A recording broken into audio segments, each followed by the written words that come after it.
नमस्कार, SV exam मंत्र में आप सभी का स्वागत है। आज के इस प्रैक्टिस सेशन में हम आज के मुख्य समाचारों पर आधारित 10 बहुत ही इंपॉर्टेंट और न्यू क्वेश्चंस पर डिस्कस करेंगे। तो चलिए बिना किसी देरी के शुरू करते हैं। क्वेश्चन 1 देखते हैं। टॉपिक है इंडियन पॉलिटी और कॉन्स्टिट्यूशन। ध्यान से रीड कीजिए। भारत में सहकारिता मंत्रालय की स्थापना किस वर्ष में हुई थी? Option A 2019, option B 2021, option C 2020, option D 2022। और इसका करेक्ट आंसर है ऑप्शन बी 2021। यदि आपका आंसर सही था तो आपकी प्रिपरेशन बहुत अच्छी है। यदि गलत भी हुआ कोई बात नहीं, ये फैक्ट अब आपकी मेमोरी में हमेशा के लिए जुड़ गया है। भारत में सहकारी आंदोलन को मजबूत करने के लिए एक अलग प्रशासनिक, कानूनी और नीतिगत ढांचा प्रदान करने के लिए जुलाई 2021 में सहकारिता मंत्रालय की स्थापना की गई थी। विकल्प ए 2019 गलत है, विकल्प सी 2020 गलत है, विकल्प डी 2022 गलत है।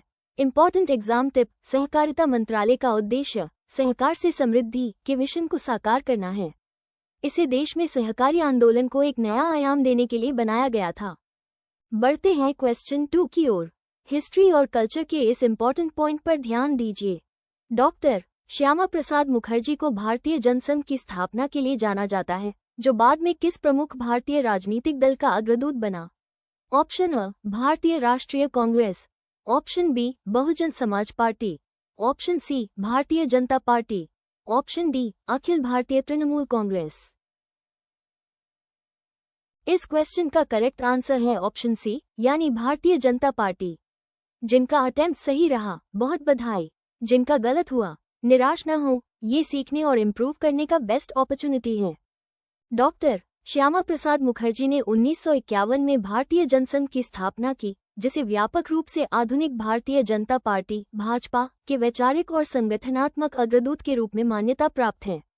भारतीय राष्ट्रीय कांग्रेस की स्थापना एलन ऑक्टेवियन ह्यूम ने की थी। बहुजन समाज पार्टी की स्थापना कांशीराम ने की थी। अखिल भारतीय तृणमूल कांग्रेस की स्थापना ममता बनर्जी ने की थी। Important exam tip: doctor Shyama Prasad Mukherjee ने प्रधानमंत्री जवाहरलाल नेहरू के पहले मंत्रिमंडल में उद्योग और आपूर्ति मंत्री के रूप में भी कार्य किया। उन्होंने नेहरू लियाकत समझौते पर मतभेदों के कारण 1950 में मंत्रिमंडल से इस्तीफा दे दिया। क्वेश्चन 3 देखते हैं। टॉपिक है सोशल इश्यूज और वेलफेयर। ध्यान से रीड कीजिए। पारंपरिक शिल्प विरासत को बढ़ावा देने और कारीगरों को सशक्त बनाने के लिए डिजाइन किए गए डिजिटल प्लेटफॉर्म का प्राथमिक उद्देश्य क्या है? ऑप्शन अ पारंपरिक शिल्प उत्पादन पर सरकार नियंत्रित एकाधिकार स्थापित करना, ऑप्शन बी कारीगरों को सीधे बाजारों तक पहुंच प्रदान करना और उनके उत्पादों के लिए उचित मुआवजा सुनिश्चित करना, ऑप्शन सी शारीरिक हस्तशिल्प प्रदर्शनियों को पूरी तरह से आभासी वास्तविकता अनुभवों से बदलना, ऑप्शन डी देश भर के सभी शिल्प क्षेत्रों के लिए कच्चे माल की खरीद को केंद्रीकृत करना। और इसका करेक्ट आंसर है ऑप्शन बी कारीगरों को सीधे बाजारों तक पहुंच प्रदान करना और उनके उत्पादों के लिए उचित मुआवजा सुनिश्चित करना। यदि आपका आंसर सही था तो आपकी प्रिपरेशन बहुत अच्छी है। यदि गलत भी हुआ कोई बात नहीं, ये फैक्ट अब आपकी मेमोरी में हमेशा के लिए जुड़ गया है। शिल्प विरासत के लिए डिजिटल प्लेटफॉर्म का प्राथमिक उद्देश्य कारीगरों और उपभोक्ताओं के बीच की खाई को पाटना है, जो सीधे बाजार तक पहुंच प्रदान करता है और उनके हस्तनिर्मित उत्पादों के लिए उचित मूल्य सुनिश्चित करता है। विकल्प गलत है क्योंकि इन प्लेटफॉर्मों का उद्देश्य कारीगरों को सशक्त बनाना है, न कि एकाधिकार बनाना। विकल्प सी गलत है क्योंकि जबकि वे आभासी उपस्थिति प्रदान करते हैं, वे आमतौर पर भौतिक प्रदर्शनियों को विशेष रूप से बदलने के बजाय पूरक होते हैं। विकल्प डी गलत है क्योंकि उनका मुख्य ध्यान बाजार तक पहुंच और तैयार माल का प्रचार है, न कि कच्चे माल की खरीद। इंपॉर्टेंट एग्जाम टिप: इस तरह की डिजिटल पहले पारंपरिक कला रूपों को संरक्षित करने, ग्रामीण अर्थव्यवस्था को बढ़ावा देने और कारीगरों के लिए भौगोलिक बाधाओं को दूर करके वोकल फॉर लोकल पहलों के साथ तालमेल बिठाने में महत्वपूर्ण भूमिका निभाती हैं। वे ये सुनिश्चित करती हैं कि शिल्पकारों के अद्वितीय कौशल घरेलू और वैश्विक दोनों स्तरों पर व्यापक दर्शकों तक पहुंचे। बढ़ते हैं क्वेश्चन 4 की ओर। साइंस और टेक्नोलॉजी के इस इंपॉर्टेंट पॉइंट पर ध्यान दीजिए। अटल इनोवेशन मिशन एआईएम किस संगठन की एक प्रमुख पहल है? ऑप्शन अ विज्ञान और प्रौद्योगिकी मंत्रालय, ऑप्शन बी कौशल विकास और उद्यमिता मंत्रालय, ऑप्शन सी उद्योग और आंतरिक व्यापार संवर्धन विभाग DPI option D NITI Aayog. इस क्वेश्चन का करेक्ट आंसर है ऑप्शन डी यानी नीति आयोग। जिनका अटेम्प्ट सही रहा बहुत बधाई, जिनका गलत हुआ निराश न हो, ये सीखने और इम्प्रूव करने का बेस्ट अपॉर्चुनिटी है।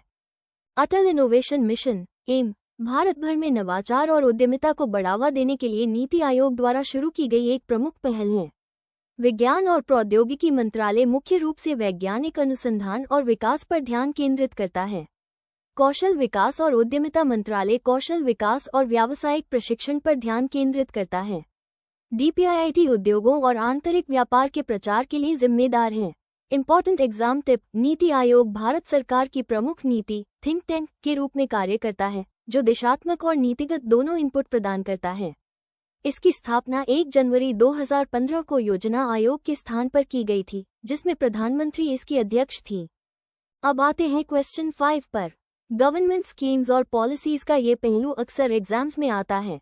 सहकार से समृद्धि पहल से मुख्य रूप से कौन सा केंद्रीय मंत्रालय जुड़ा हुआ है? ऑप्शन अ वित्त मंत्रालय, ऑप्शन बी सहकारिता मंत्रालय, ऑप्शन सी कृषि एवं किसान कल्याण मंत्रालय, ऑप्शन डी ग्रामीण विकास मंत्रालय। यहाँ करेक्ट आंसर है ऑप्शन बी सहकारिता मंत्रालय। अपनी कंसेप्चुअल क्लैरिटी को ऐसे ही बनाए रखिए। चलिए इसके पीछे का रीजन और एनालिसिस भी समझ लेते हैं। सहकार से समृद्धि भारत में सहकारिता आंदोलन को मजबूत करने के लिए स्थापित सहकारिता मंत्रालय का एक प्रमुख केंद्र है। वित्त मंत्रालय सरकारी वित्तीय नीतियों और आर्थिक मामलों को संभालता है। कृषि और किसान कल्याण मंत्रालय कृषि क्षेत्र के विकास पर ध्यान केंद्रित करता है। ग्रामीण विकास मंत्रालय ग्रामीण बुनियादी ढांचे और गरीबी उन्मूलन कार्यक्रमों से संबंधित है। इम्पॉर्टेंट एग्जाम टिप, सहकारिता मंत्रालय की स्थापना 2021 में भारत में सहकारी आंदोलन को मजबूत करने के लिए एक अलग प्रशासनिक, कानूनी और नीतिगत ढांचा प्रदान करने के लिए की गई थी। इसका उद्देश्य विभिन्न क्षेत्रों में सहकारी आधारित आर्थिक विकास और सामाजिक उत्थान को बढ़ावा देना है। प्रिय स्टूडेंट्स, अगर आज के इम्पॉर्टेंट क्वेश्चंस आपकी प्रिपरेशन के लिए यूजफुल लग रहे हैं तो इस सेशन को लाइक और चैनल को सब्सक्राइब जरूर करें। साथ ही अपने फीडबैक नीचे कमेंट बॉक्स में शेयर करें। बढ़ते हैं क्वेश्चन 6 की ओर। इंडियन पॉलिटी और कॉन्स्टिट्यूशन के इस इम्पॉर्टेंट पॉइंट पर ध्यान दीजिए। भारत में भार मापने वाले उपकरणों से संबंधित कानूनी मापिकी नियमों के लिए कौन सा सरकारी विभाग जिम्मेदार है? ऑप्शन अ वाणिज्य विभाग, ऑप्शन बी वित्त मंत्रालय, ऑप्शन सी उपभोक्ता मामले विभाग, ऑप्शन डी खाद्य एवं सार्वजनिक वितरण विभाग। इस क्वेश्चन का करेक्ट आंसर है ऑप्शन सी यानी उपभोक्ता मामले विभाग। जिनका अटेम्प्ट सही रहा बहुत बधाई, जिनका गलत हुआ निराश न हो, ये सीखने और इम्प्रूव करने का बेस्ट अपॉर्चुनिटी है।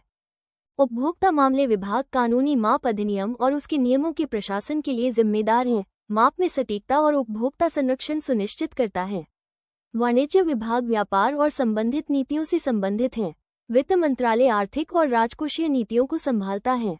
खाद्य और सार्वजनिक वितरण विभाग खाद्य सुरक्षा और वितरण प्रणालियों पर ध्यान केंद्रित करता है।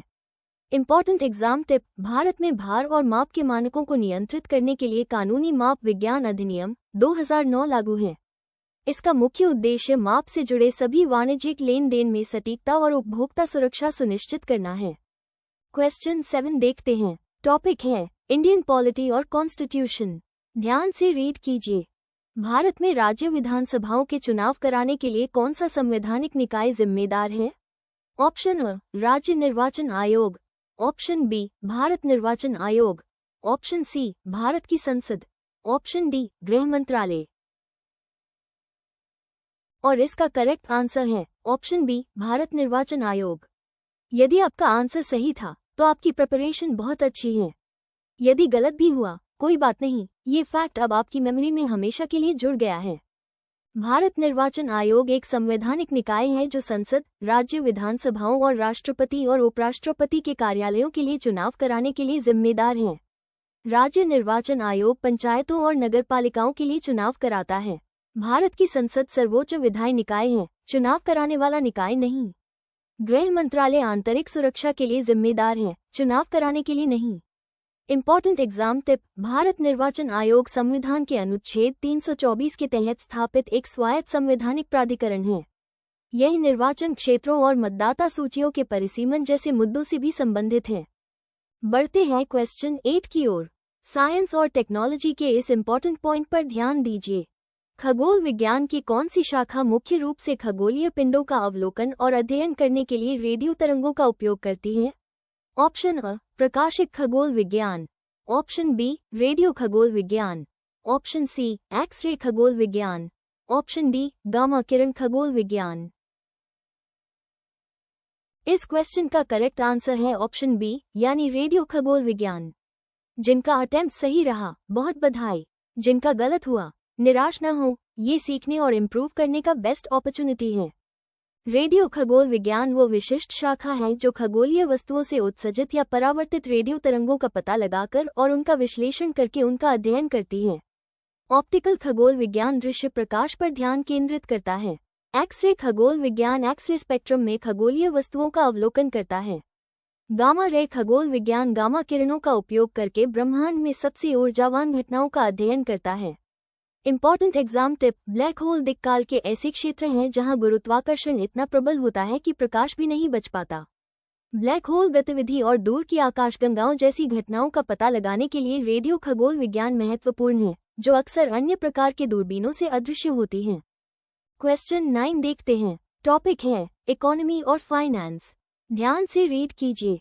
भारत की वर्तमान सड़क परिवहन और राजमार्ग मंत्री कौन है? Option A Rajnath Singh, option B Nitin Gadkari, option C Nirmala Sitharaman, option D Ashwini Vaishnaw. और इसका करेक्ट आंसर है ऑप्शन बी नितिन गडकरी। यदि आपका आंसर सही था तो आपकी प्रिपरेशन बहुत अच्छी है। यदि गलत भी हुआ कोई बात नहीं, ये फैक्ट अब आपकी मेमोरी में हमेशा के लिए जुड़ गया है। नितिन गडकरी वर्तमान में सड़क परिवहन और राजमार्ग मंत्रालय के केंद्रीय मंत्री हैं। राजनाथ सिंह रक्षा मंत्री हैं। निर्मला सीतारमण वित्त और कॉर्पोरेट मामलों की मंत्री हैं। अश्विनी वैष्णव रेल, संचार, इलेक्ट्रॉनिक्स और सूचना प्रौद्योगिकी मंत्री हैं। Important exam tip. भारत की गति शक्ति राष्ट्रीय मास्टर प्लान का उद्देश्य बुनियादी ढांचा परियोजनाओं की एकीकृत योजना और समकालिक कार्यान्वयन करना है। इसमें आर्थिक विकास को बढ़ावा देने के लिए सड़कों, रेलवे, बंदरगाहों, जलमार्गों, हवाई अड्डों और लॉजिस्टिक्स बुनियादी ढांचे सहित परिवहन के विभिन्न साधनों को शामिल किया गया है। अब आते हैं क्वेश्चन 10 पर। इकोनॉमी और फाइनेंस का ये पहलू अक्सर एग्जाम्स में आता है। ऊर्जा सांख्यिकी पर विशेषज्ञ समिति निम्नलिखित में से किन क्षेत्रों से संबंधित रिपोर्टों से जुड़ी है? ऑप्शन अ स्वास्थ्य सेवा क्षेत्र, ऑप्शन बी ऊर्जा क्षेत्र, ऑप्शन सी दूरसंचार क्षेत्र, ऑप्शन डी शिक्षा क्षेत्र। यहाँ करेक्ट आंसर है ऑप्शन बी ऊर्जा क्षेत्र। अपनी कंसेप्चुअल क्लैरिटी को ऐसे ही बनाए रखिए। चलिए इसके पीछे का रीजन और एनालिसिस भी समझ लेते हैं। समिति का नाम ऊर्जा सांख्यिकी विशेषज्ञ समिति सीधे तौर पर ऊर्जा क्षेत्र से संबंधित डेटा और रिपोर्ट पर ध्यान केंद्रित करने का संकेत देता है। ये समिति भारत के ऊर्जा क्षेत्र में नीति निर्माण के लिए महत्वपूर्ण डेटा प्रदान करती है। स्वास्थ्य सेवा, दूरसंचार और शिक्षा क्षेत्र अलग अलग क्षेत्र हैं जो सीधे तौर पर ऊर्जा सांख्यिकी समिति द्वारा कवर नहीं किए जाते हैं। Important exam tip. किसी राष्ट्र की ऊर्जा सुरक्षा, खपत के तरीकों और पर्यावरणीय प्रभाव का आकलन करने के लिए ऊर्जा सांख्यिकी मौलिक हैं। वे ऊर्जा उत्पादन, वितरण और संरक्षण पर सरकारी नीति को सूचित करने के लिए महत्वपूर्ण हैं। आगे बढ़ने से पहले आइए आज के सभी इम्पोर्टेंट फैक्ट्स को एक बार क्विक रिवीजन कर लेते हैं ताकि ये आपके दिमाग में पूरी तरह से सेट हो जाएं। 1. भारत में सहकारिता मंत्रालय की स्थापना किस वर्ष में हुई थी? आंसर 2021। 2. डॉक्टर श्यामा प्रसाद मुखर्जी को भारतीय जनसंघ की स्थापना के लिए जाना जाता है, जो बाद में किस प्रमुख भारतीय राजनीतिक दल का अग्रदूत बना? Answer Bharatiya Janata party. 3. पारंपरिक शिल्प विरासत को बढ़ावा देने और कारीगरों को सशक्त बनाने के लिए डिजाइन किए गए डिजिटल प्लेटफॉर्म का प्राथमिक उद्देश्य क्या है? आंसर कारीगरों को सीधे बाजारों तक पहुंच प्रदान करना और उनके उत्पादों के लिए उचित मुआवजा सुनिश्चित करना। 4. अटल इनोवेशन मिशन (AIM) किस संगठन की एक प्रमुख पहल है? आंसर नीति आयोग। 5. सहकार से समृद्धि पहल से मुख्य रूप से कौन सा केंद्रीय मंत्रालय जुड़ा हुआ है? आंसर सहकारिता मंत्रालय। रिवीजन जारी है। पार्ट 2 हाव्स फैक्ट 6 से 10 तक। 6. भारत में भार मापने वाले उपकरणों से संबंधित कानूनी मापिकी नियमों के लिए कौन सा सरकारी विभाग जिम्मेदार है? आंसर, उपभोक्ता मामले विभाग। 7.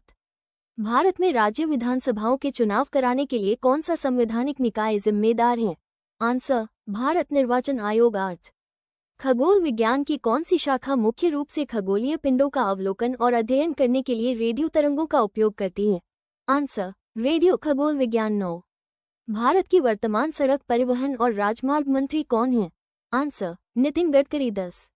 ऊर्जा सांख्यिकी पर विशेषज्ञ समिति निम्नलिखित में से किन क्षेत्रों से संबंधित रिपोर्टों से जुड़ी है? आंसर, ऊर्जा क्षेत्र। इन सभी फैक्ट्स को अच्छी तरह से याद रखिए, एग्जाम में ये डेफिनेटली आपके काम आएंगे। तो स्टूडेंट्स, आज आपका स्कोर क्या रहा? नीचे कमेंट बॉक्स में वीकली टेस्ट लिखकर हमारी वेबसाइट की लाइव टेस्ट लिंक प्राप्त करें और अपनी प्रिपरेशन को चेक करें। आज की क्लास की फ्री पीडीएफ के लिए टेलीग्राम चैनल से जुड़ें। कल आपसे फिर मुलाकात होगी, तब तक निरंतर पढ़ते रहिए।